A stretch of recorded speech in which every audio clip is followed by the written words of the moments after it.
ඔයා දන්නවද ශගි? ඔයාට විතරයි මගේ වටිනාකම තේරුනේ. තෑන්ක්ස්. ආයි මම එන්නේ. එයි. ඔයාට යන්න බෑ. ඔයාට අස් වෙන්න දෙන්න බෑ. මොකද ඊට කලින් මං අස් වෙන්නේ.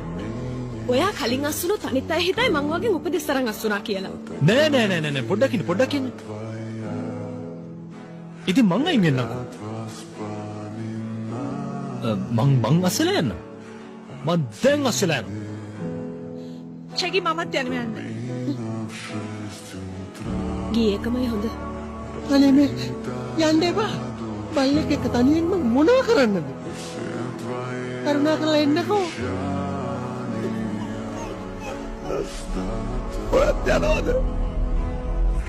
නෑ ස්කූබි. යාළුවෝ එහෙම කරන්නේ.